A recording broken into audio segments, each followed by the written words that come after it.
Baik, kita mulai saja, Bapak Ibu. Assalamualaikum warahmatullahi wabarakatuh. Salam, Om Swastiastu, Namo Buddhaya, Tongken, Rahayu Bagas Waras, dan salam semua saudara. Selamat malam, saya ucapkan kepada para tokoh rohaniawan IMP yang telah hadir di jagongan ini dan juga kepada para peserta setia jagongan online Indonesia Merayakan Perbedaan. Puji syukur kehadirat Tuhan Yang Maha Esa. Pada malam hari ini kita tetap bisa istiqomah dalam rutinan kita di jagongan online IMP. Baik, pada malam hari ini kita sudah kedatangan narasumber spesial jauh-jauh dari Sumatera. Beliau adalah Bapak Johan Ajuan, nanti akan diperkenalkan oleh moderator kita dan saya akan ditemani oleh moderator nanti kita dengan Mbak Vera nanti. Ya, selamat malam Mbak Vera. Malam Mbak Bulan. Siap ya. Baik, tetapi sebelumnya seperti biasa untuk lebih menambah semangat kita lagi, kita akan memperdengarkan memutar video lagu Indonesia Merayakan Perbedaan.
Berbeda di antara kita bukan suatu halangan. Bergandeng tangan, berjalan berdampingan. Kita semua saudara, saling menyayangi. Bertoleransi, saling mengerti, dan saling berbagi. Mari bersatu, Mari bersama, kita adalah Bhinneka Tunggal Ika. Tuhan telah ciptakan perbedaan yang semestinya kita rayakan. Perbedaan adalah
Ya, mari kita teguhkan iman menuju Indonesia merayakan perbedaan. Salam semua saudara. Baik Bapak Ibu, pada malam hari ini saya sudah ditemani oleh teman saya yang cantik dengan Mbak Vera. Beliau yang akan memandu jalannya diskusi santai jagongan kita pada malam hari ini. Pada Mbak Vera, waktu dan tempat saya persilakan. Terima kasih Mbak Wulan atas ini tadi. Selamat malam Bapak Ibu peserta jagongan online. Assalamualaikum warahmatullahi wabarakatuh. Salam sejahtera bagi kita semua. Shalom. Om Swastiastu. Namo Buddhaya. Widya Tumpien. Rahayu Bagaswaras. Baiklah. Sangat kita ketahui bahwa Indonesia ini terdiri dari berbagai macam agama dan kepercayaan yang diakui oleh pemerintah. Dengan berbagai macam perbedaan yang kita rayakan, tapi dengan satu tujuan, menuju Tuhan yang Maha Esa. Untuk tema kita kali ini adalah ini nanti pemaparannya tentang ketuhanan yang Maha Esa, konsep keesaan Tuhan dari perspektif agama Konghucu. Dan kita perkenalkan narasumber kita yang istimewa, yang dengan setia selalu mengikuti jagongan online IMP, yang datang dari jauh, dari Sumatera Utara. Beliau adalah Insinyur Johan Ajuan. Mohon maaf Pak Johan, apa betul pengucapannya seperti itu? Oh ya Mbak Vera, benar Iya. Vera. Salam Iya. kita semua saudara Bapak Ibu Beliau semuanya. adalah Ketua Parakim Sumatera Utara. Mungkin yang saya ketahui ini Parakim itu adalah wadah untuk rohaniawan Konghucu ya Pak, dalam menyelenggarakan bidang keagamaan, begitu Pak? Benar Bu Vera, benar Bu. Baik, untuk pemaparannya dimulai dari sekarang Pak, silakan. Baik, terima kasih atas waktu yang diberikan Mbak Vera. Dan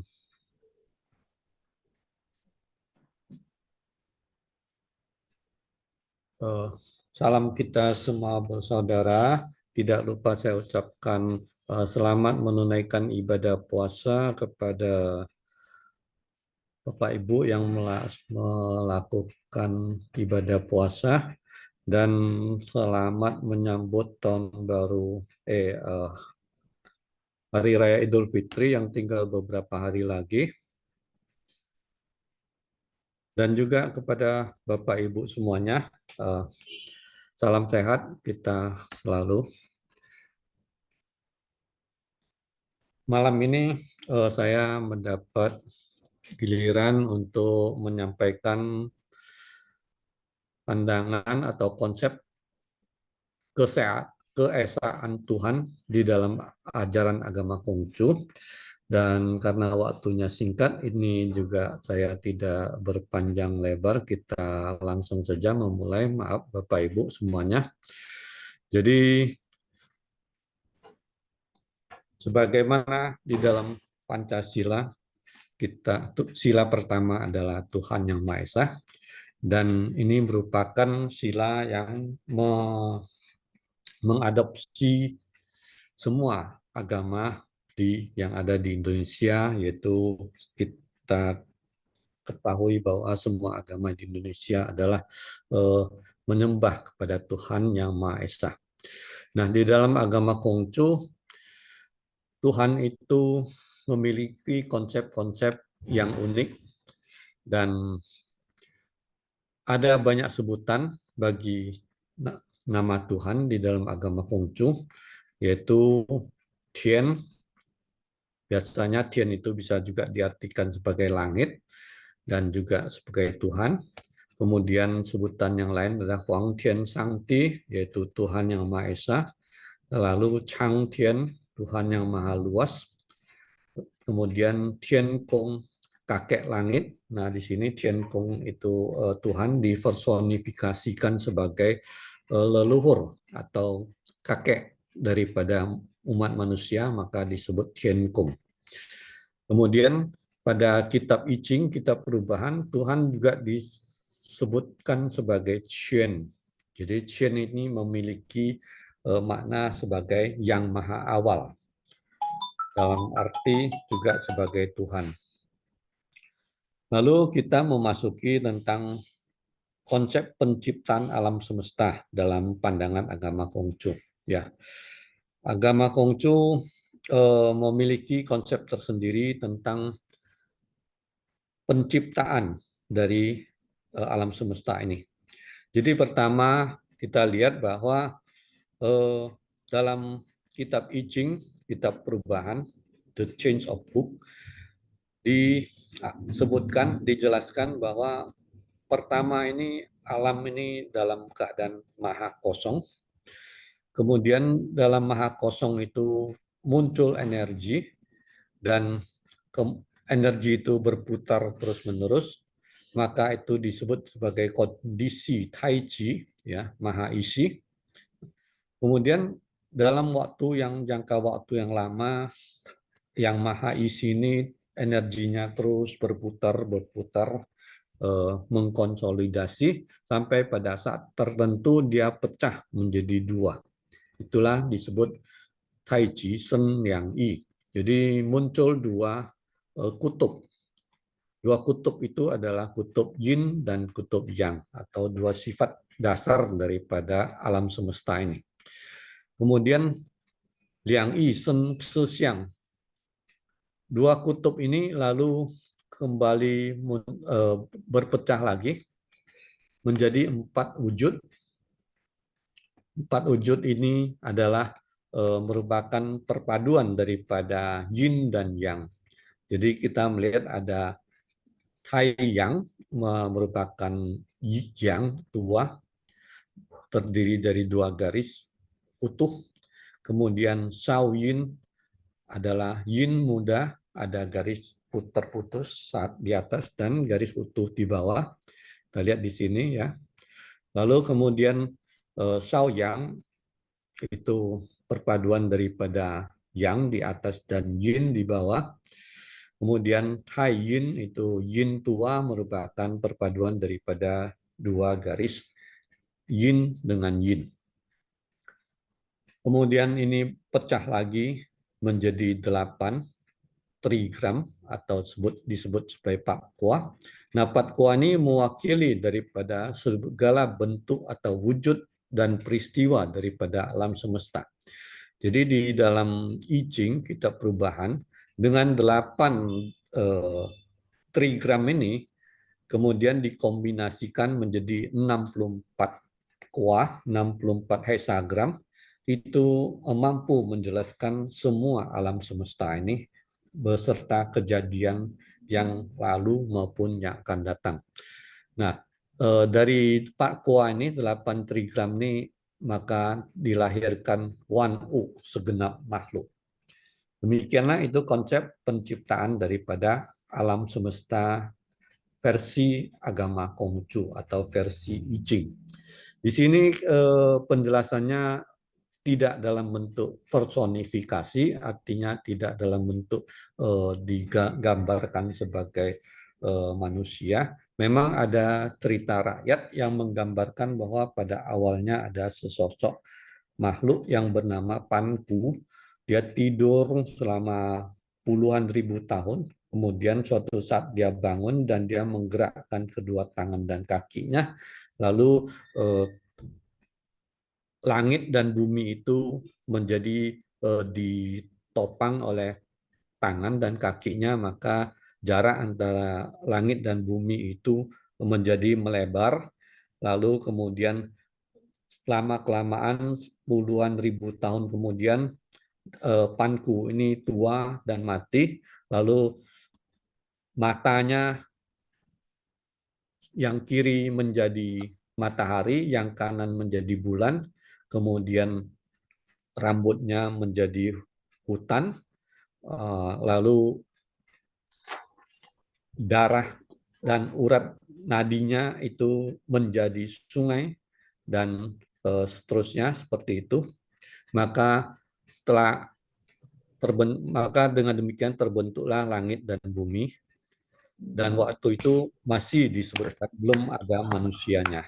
Namun muncul kemudian sosok yang disebut sebagai Niwa, seorang dewi yang kepala berbadan manusia, namun tubuhnya berbadan ular.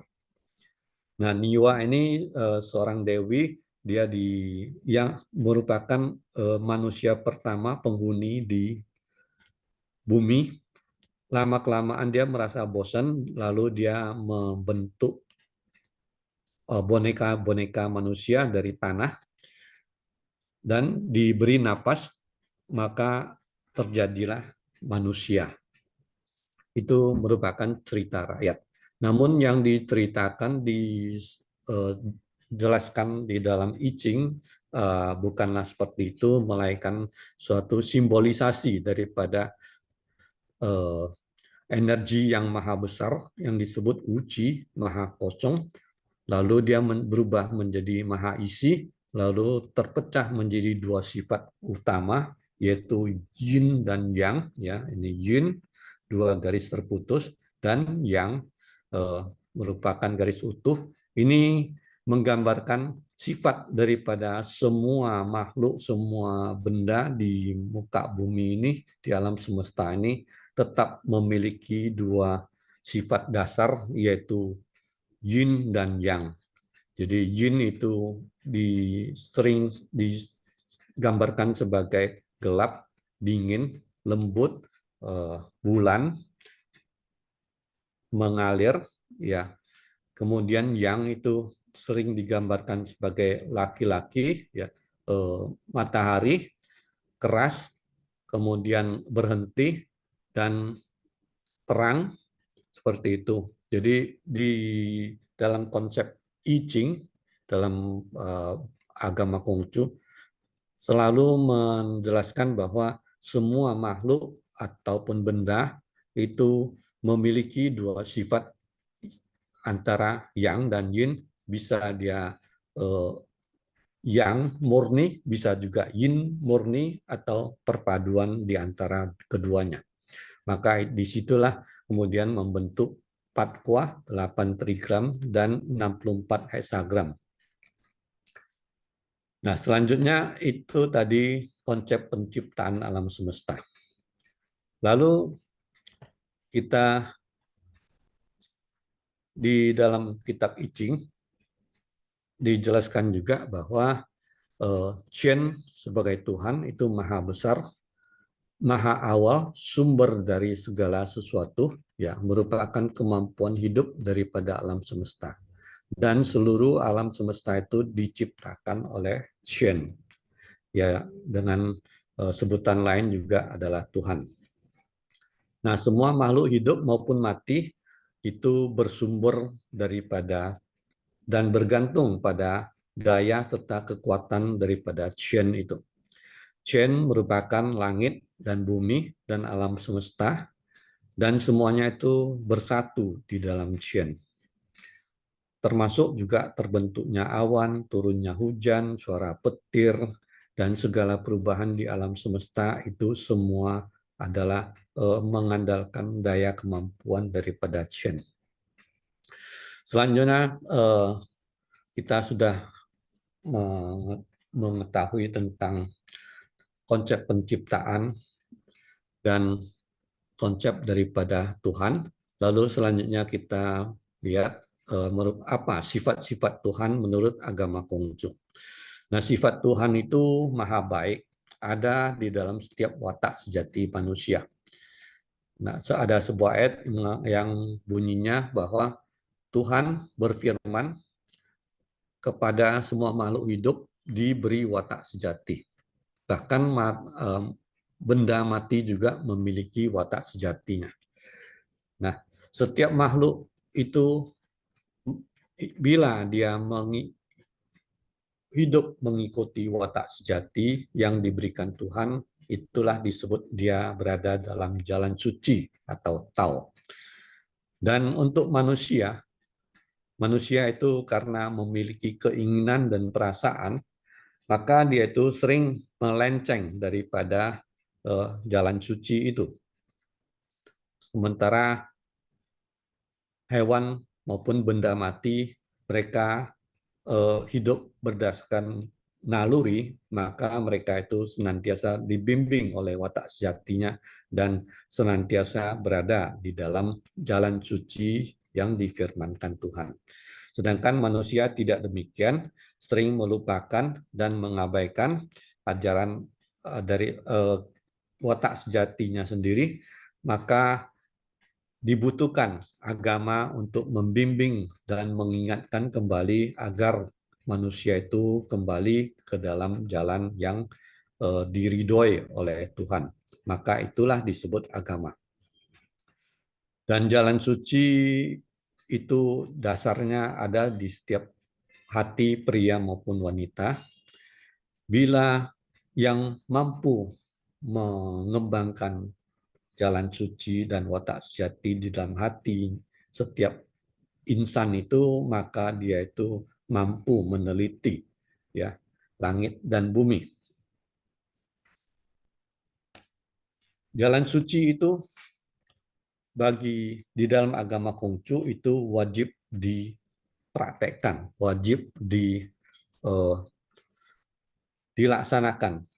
Bila tidak dilaksanakan itu masih dalam bentuk cita-cita maupun pemikiran, maka itu belumlah menghasilkan suatu kebajikan.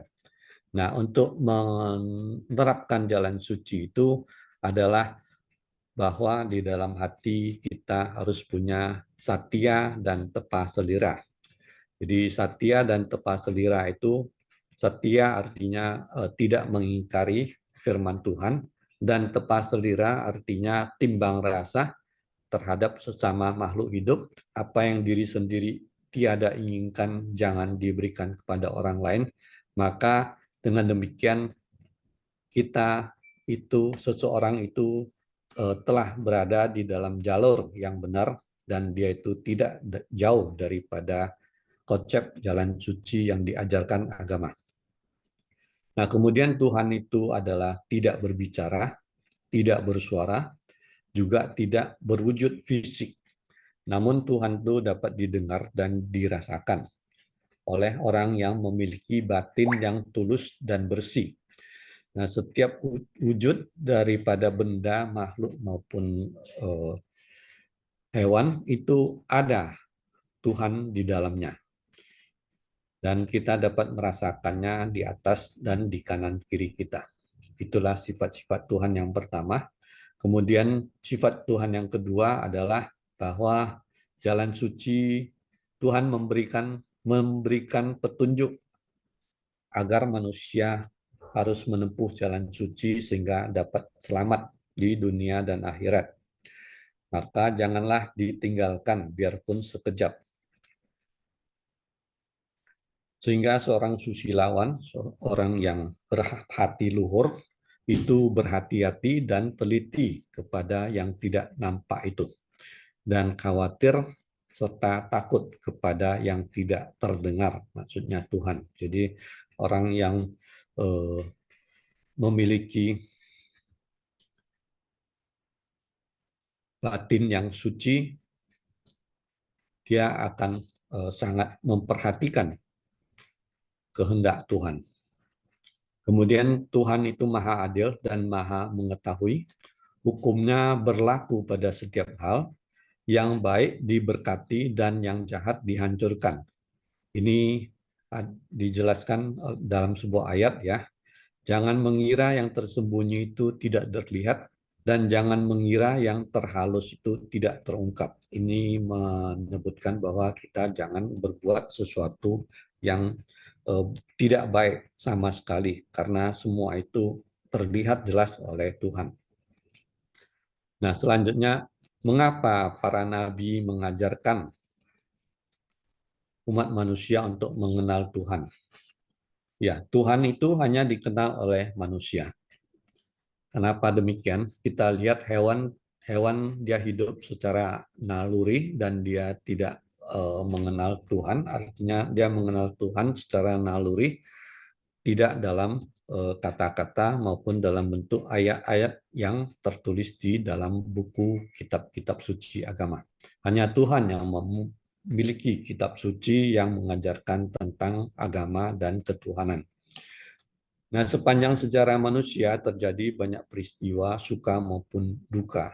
Para nabi memperoleh penglihatan dan pemahaman secara mata batin atau wahyu, sehingga memahami dan mengerti bahwa dikala manusia hidupnya selaras dengan hukum Tuhan, yaitu dia tidak menistai, menodai hukum alam, kemudian hidup dengan penuh kasih sayang dengan sesama, menjunjung kebenaran keadilan, kemudian memiliki kesusilaan dan bijaksana, maka dia itu hidupnya baik-baik dan selamat serta diberkati. Semua kebutuhannya terpenuhi. Tetapi sebaliknya, manusia yang melawan hukum alam, tidak saling berkasih sayang, tidak adil, tidak benar, tidak susila, tidak bijaksana, maka manusia itu selalu hidup di dalam angkara murka. Itulah kemudian disebut sebagai tidak diberkati. Maka oleh sebab itu para nabi menginginkan agar manusia kembali kepada fitrahnya Tuhan, maka diajarkanlah agama untuk menuntun hidupnya agar selaras dengan jalan suci dan hukumnya Tuhan, dan hidupnya dapat selamat di dunia maupun akhirat.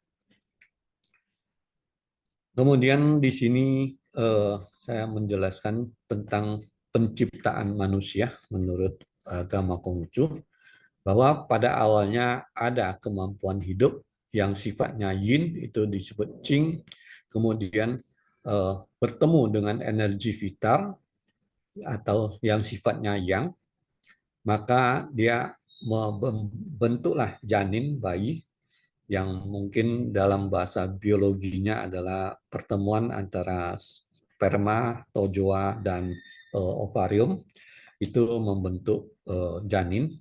Nah, janin ini masih belum memiliki nyawa. Ketika dia lahir, dia diberi diberi roh oleh Tuhan. Maka ketika rohnya masuk ke tubuh seorang janin, dia memiliki nyawa atau bernyawa. Dengan roh masuk ke dalam tubuh fisik manusia dan dia bernyawa, maka muncullah watak sejati, lingsin, kemudian muncullah perasaan, kancing, muncullah kesadaran, kancie, dan muncullah pemikiran atau susya. Nah, semua ini akan hilang ketika nyawa sudah tidak berada dalam tubuh manusia. Perasaan, kesadaran, pemikiran, maupun watak sejati ini baru ada, eksis, ketika dia berada di dalam tubuh manusia. Bila rohnya sudah meninggalkan tubuh manusia, maka semua ini hilang. Itulah konsep daripada terbentuknya manusia. Nah, bagaimana manusia dapat mengabdi pada Tuhan? Dalam agama Konghucu, manusia itu adalah Tritunggal bersama langit dan bumi, karena hidup manusia bergantung pada langit dan bergantung pada bumi. Maka diajarkan bahwa manusia harus meniru kebijaksanaan bumi dan langit. Kita ketahui bahwa bumi itu tidak berhenti memberi manfaat kepada semua makhluk hidup di dalamnya, dan langit juga demikian, tanpa meminta imbalan ataupun pamrih. Maka bumi dan langit itu adalah contoh dari kebesaran Tuhan itu sendiri. Sehingga untuk menempuh jalan suci, manusia harus meniru kebijaksanaan bumi dan langit. Harus berbuat sebagaimana bumi dan langit. Apa kebijaksanaan langit? Kebijaksanaan langit adalah Yuan Heng Li Chen. Yuan itu permulaannya yang indah, baik, benar, adil, sempurna. Lalu Heng itu dapat terlaksana dengan lancar, mengalir kemana-mana, dan dapat diterima oleh semua pihak. Li memberi manfaat, hasilnya itu memberi manfaat baik bagi diri sendiri, orang lain, dan tidak ada yang dirugikan. Dan Chen itu adalah kokoh pada kebenaran, suci tidak ternodakan. Nah, manusia yang mampu meniru kebajikannya langit dan bumi, itu disebut memiliki kebajikan yang besar. Maka dia itu pasti dibutuhkan dimanapun berada, karena orang demikian itu adalah orang besar, orang yang membawa berkah kemana-mana, sehingga dengan sendirinya dia akan mendapat kedudukan, dan dia akan mendapat kemuliaan, juga mendapat nama dan panjang usia. Jadi itulah manfaat ketika kita melaksanakan fitrah daripada Tuhan itu, yaitu ketika kita melakukan segala sesuatu, merencanakan segala sesuatu, dimulai dengan permulaan yang indah, permulaan yang baik, yang benar, yang adil, dan yang sempurna. Lalu itu tidak hanya dalam teori, tetapi itu dilaksanakan. Dan dilaksanakannya itu harus sedemikian rupa sehingga dapat lancar, mengalir kemana-mana, dan dapat diterima oleh semua pihak. Bila tidak, itu berarti dia itu terhambat, dan dia semua yang dia awali itu tidak dapat terwujud karena terhambat, karena tidak lancar, dan tidak diterima oleh pihak manapun, maka dia sia-sia, dia gagal. Lalu setelah lancar, dia juga harus memberi manfaat kepada semua pihak, dan jangan ada yang dirugikan. Dengan demikian dia itu dapat berlangsung lama, ya, dan memberi dan membesar, dan kemudian dia itu dimuliakan. Dan yang terakhir dia itu harus kokoh pada kebenaran. Jadi segala sesuatu itu kita harus konsisten, ya, konsekuen, dan berkesinambungan. Bila tidak, hanya panas tai ayam, itu tidak akan memberikan hasil apa-apa. Dan suci tidak ternodakan, artinya biarpun mengalami hambatan, mengalami kesulitan, dia tetap kukuh kepada kebenaran yang dipegang. Dia tidak menyimpang ataupun mengingkari daripada kebenaran yang diajarkan agama maupun yang diinginkan oleh Tuhan. Nah, maka nilai seorang manusia ada pada pengabdiannya dan perbuatannya, yang masih berhenti pada teori tanpa pelaksanaan itu belum dihitung apa-apa. Maka setiap pemikiran yang baik wajib diwujudkan, barulah memiliki nilai di mata rakyat dan juga di mata Tuhan. Maka Tuhan itu merawat makhluk sesuai bakatnya, yang bersemi dibantu tumbuh, yang sudah busuk atau condong itu dibantu roboh atau binasa. Sehingga seorang susilawan, kita manusia, wajib membina diri agar bisa mengabdi kepada Tuhan. Pembinaan diri diawali dengan mengabdi kepada orang tua. Sebelum mengabdi, dan kemudian kita harus mengenal manusia. Dengan mengenal manusia, kita juga dapat mengenal Tuhan. Nah, sedikit lagi ya. Jadi di dalam menempuh kehidupan di dunia ini, kita mempunyai 5 perkara dan 3 pusaka.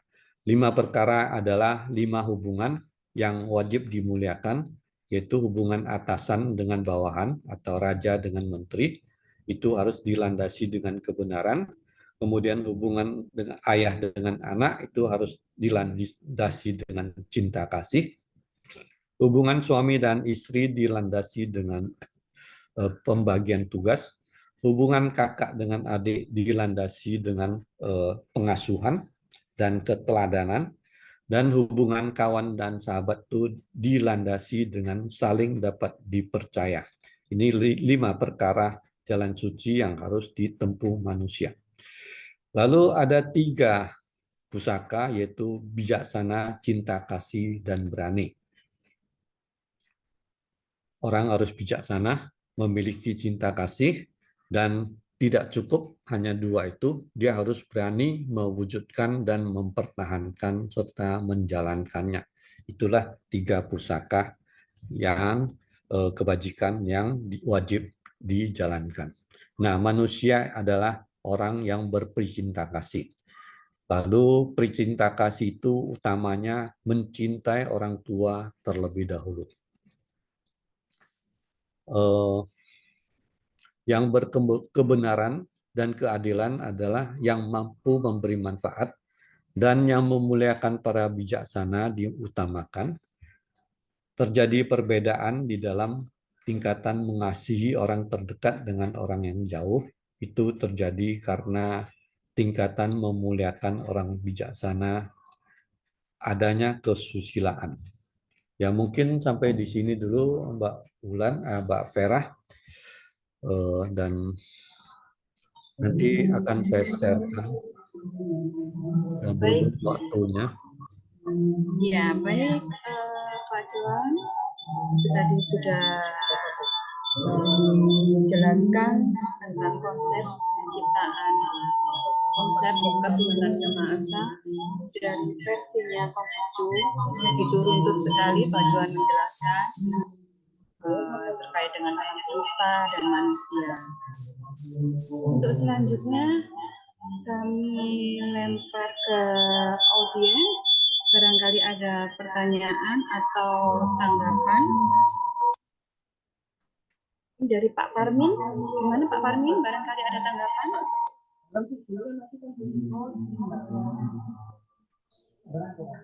Ada Pak Parmin, selamat malam Pak Parmin.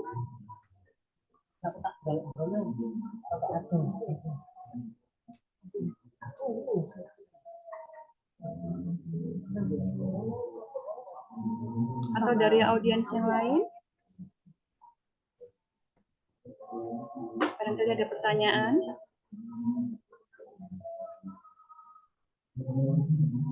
Sini saya juga ada melihat Pak Simon. Selamat malam Pak Simon.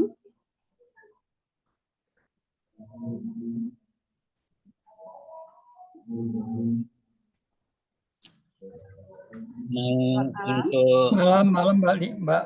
Ini Pak Parmin atau Pak Simon dulu nih. Barangkali Pak Parmin ada tanggapan atau pertanyaan?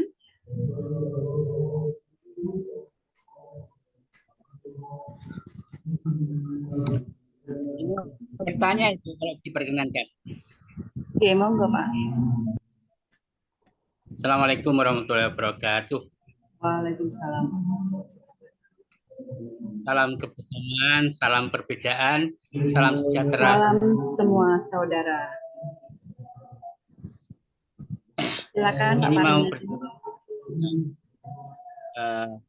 kita bersama terkait dengan masalah tentang ketuhanan. Bagaimanakah misalkan terjadinya alam itu bencana tanpa disadari manusia? Tiba-tiba ada bencana alam. Itu sebenarnya hakikatnya Tuhan itu sayang atau tidak dengan manusia itu yang sebenarnya. Bagaimana perspektif dari Konghucu untuk menyikapinya? Terima kasih.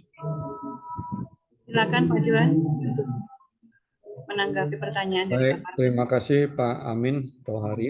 Ya, jadi di dalam pengertian daripada agama Konghucu bahwa bencana alam itu bukan hukuman dari Tuhan.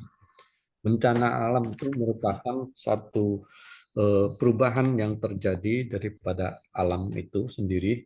Jadi semua benda, makhluk maupun kejadian di muka bumi dan alam semesta ini merupakan perjalanan daripada proses antara yin dan yang. Jadi terjadi interaksi seperti itu. Dan ada masanya kekuatan yin memuncak, ada masanya kekuatan yang memuncak.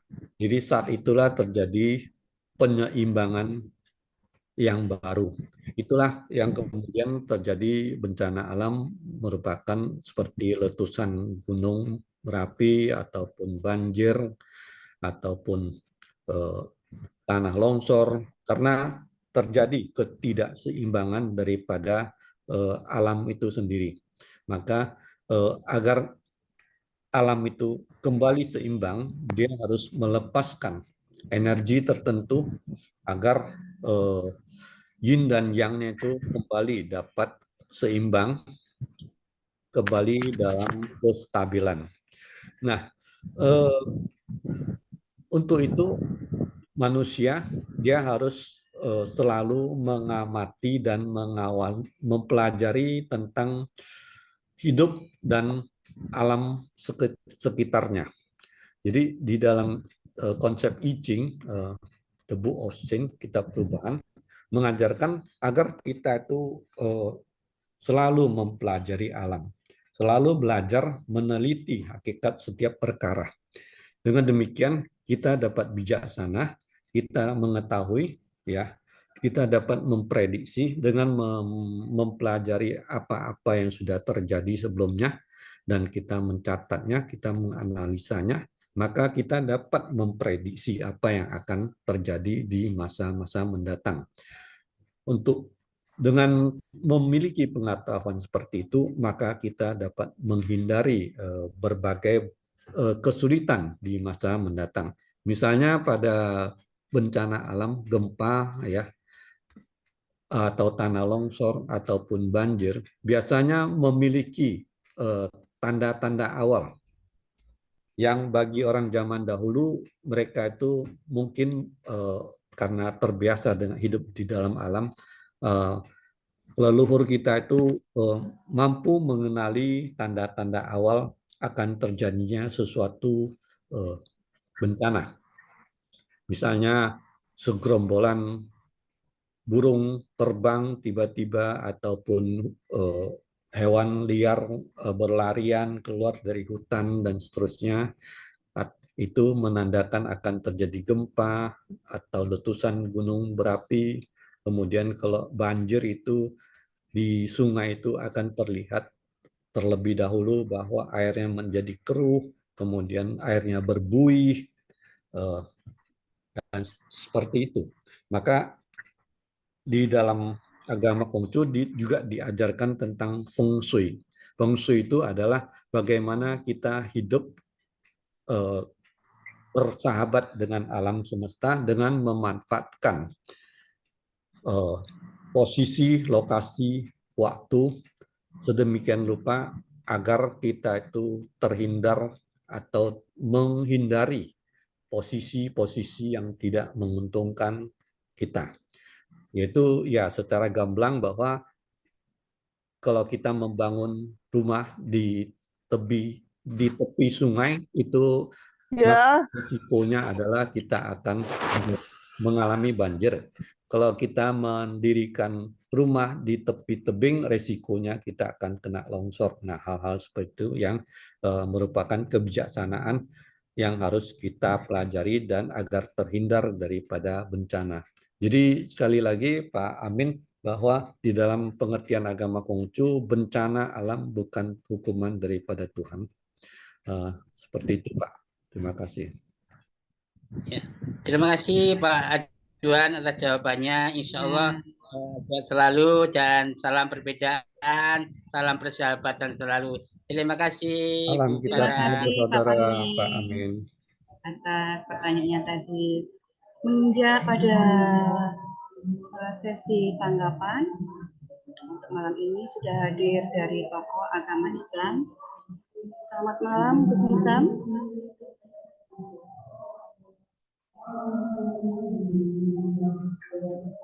Terima kasih. Ya, selamat malam, Mbak Vera. Kami persilakan waktunya untuk menanggapi dari paparannya Pak Johan. Ya, terima kasih Pak Johan Ajwan. Pemaparan yang luar biasa. ternyata kalau disimpulkan ya banyak kesamaan konsep ketuhanan dari agama Konghucu dengan Islam Sufi, bahwa Tuhan maha sempurna, maha baik, dan tidaklah yang bersifat maha baik berbuat sesuatu itu dengan maksud yang tidak baik. Walaupun bentuk zahirnya terkadang terlihat seperti tidak baik. Seperti yang ditanyakan saudara kita tadi, ketika terjadi bencana alam, itu apakah tanda Tuhan tidak sayang atau sayang kepada makhluknya? Kalau kacamata Sufi, ya tadi itu karena Tuhan itu maha baik dan nama-namanya serba maha baik, perbuatan lahir dari sifat dan asmanya, yang tentu dalam berbuat apa saja Allah tidak pernah punya maksud yang tidak baik. Wa mallahu bidzallamin lil abid. Allah berfirman dalam Al-Quran, dan tidaklah Allah sekalipun pernah berlaku zalim kepada hambanya. Sayang, hamba-hambanya banyak yang belum mengenal dengan benar dan baik, sehingga banyak yang berburuk sangka atau berkeyakinan yang keliru, yang itu sesungguhnya sifat-sifat yang tidak ada pada Tuhan yang maha baik, maha kuasa, lagi maha menyempurnakan hambanya. Proses kehidupan manusia dari waktu ke waktu sesungguhnya diproses oleh Allah menuju kesempurnaannya. Itu jika si hamba taat kepada aturannya. Namun bagi yang tidak taat, ya akibatnya ditanggung sendiri. Maka dalam Islam Sufi, ketika kita mengalami hal-hal yang menurut kita itu tidak baik, tidak enak, fala yalumanna illa nafsah. Hendaknya ia tidak mencaci maki kecuali dirinya sendiri. Karena perbuatan buruk sungguh itu bukan kehendak Tuhan. Itu kehendak manusia. Tuhan selalu menghendaki baik, walaupun tampaknya sepertinya buruk atau tidak baik. Karena proses menuju baik yang sesungguhnya tentulah lika-liku tiap-tiap manusia itu beda-beda. Untuk itulah maka keyakinan terhadap akidah tauhid kalau dalam Islam itu paling mendasar. Jika akidah tauhidnya, pemahamannya benar, maka dia akan menjalani kehidupan ini dengan kebenaran yang diyakininya, dan hasilnya akan selalu baik-baik. Namun bagi yang akidah tauhidnya belum benar, ya di proses perjalanan hidupnya pun juga belum benar, dan hasilnya pun juga belum baik. Apalagi yang akidah tauhidnya salah atau buruk, ya hasil kehidupannya akan ditentukan oleh keyakinan yang diyakininya. Saya kira itu saja dari kami. Kurang lebihnya mohon maaf. Wassalamualaikum warahmatullahi wabarakatuh. Waalaikumsalam warahmatullahi wabarakatuh. Terima kasih Gus Nizam atas tanggapannya. Yang tadi sudah dijelaskan bahwa banyak sekali sebetulnya persamaan antara agama Konghucu dan Islam Sufi yang kita anut sekarang ini, bahwa Tuhan itu maha baik asal kita mengenal dan taat pada Tuhan. Untuk selanjutnya kami lempar lagi ke audiens, barangkali ada pertanyaan. Tadi mungkin ada Pak Simon.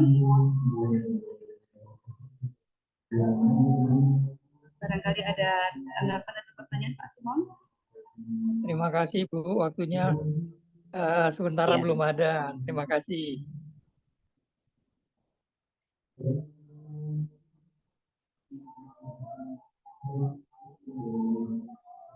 Baik, karena waktu sudah menunjukkan pukul 9 lebih, kami lempar kembali kepada Pak Juan Ajuan untuk closing statement. Pak Juan, kami persilakan.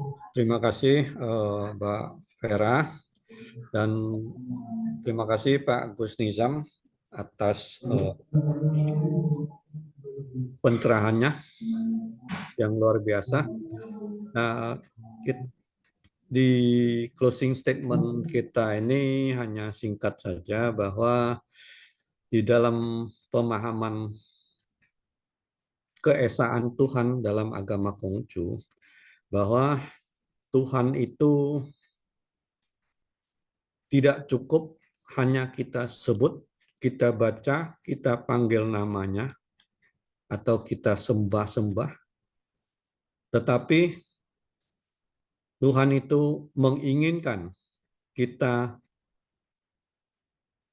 menjalankan, melakukan kebaikan-kebaikan, melaksanakan kebajikan, meniru sifat-sifat dari kebesaran yang maha besar, yang maha pengasih daripada Tuhan itu, agar kita juga mempraktekkan sifat-sifat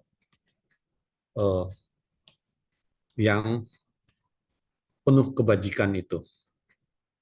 Nah, di dalam agama Konghucu ada dirumuskan 8 kebajikan, yaitu pertama berbakti kepada orang tua, kemudian kita harus berendah hati kepada sesama.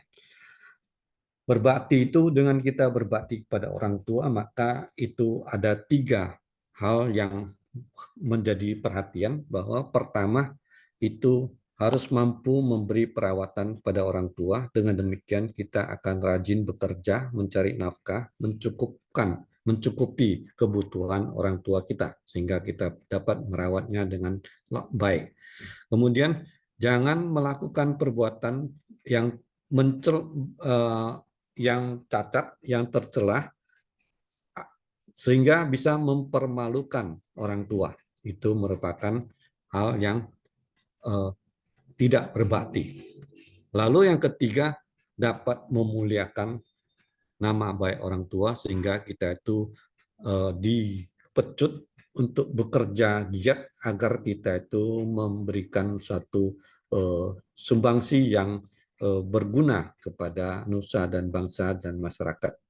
Lalu kita harus rendah hati. Dengan rendah hati itu kita tidak mengundang pertengkaran, perselisihan di mana-mana, karena kita tidak ngotot-ngototan dengan orang lain. Kemudian kita setia dan dapat dipercaya. Dengan demikian kita rezeki kita terbuka, pintu rezeki kita terbuka, ya.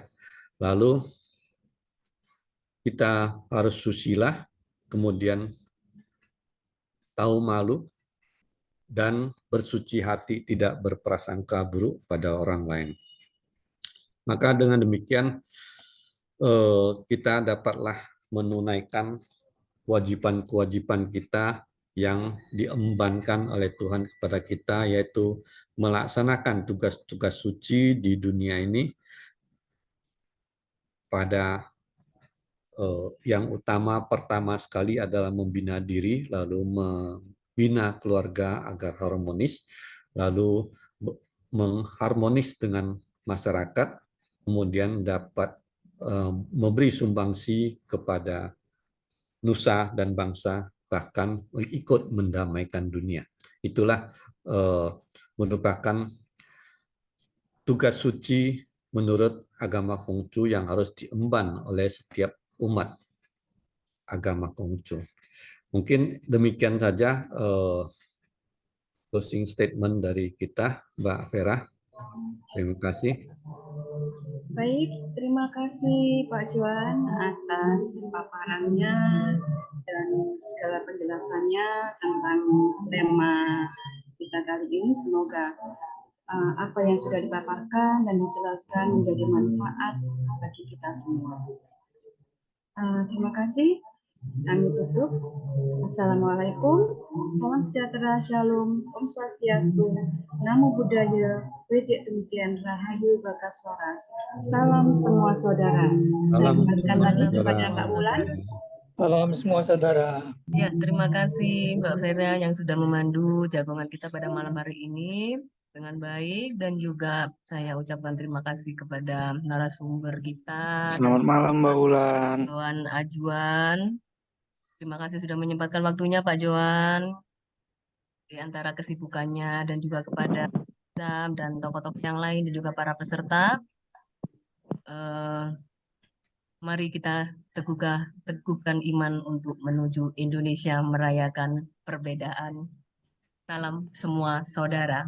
Salam semua saudara. Warahmatullahi wabarakatuh. Salam Pancasila. Terima kasih Pak Joan. Salam Terima kasih Pancasila. Mbak Vera, Salam semua Mbak saudara. Ura, Salam Mbak Terima kasih Wulan. Bapak Ibu. Bapak Ibu. Waktunya. Saudara-saudara di Medan, Pak Juan. Ya, terima kasih. Sampai jumpa Sampai jumpa minggu depan. Ya. depan.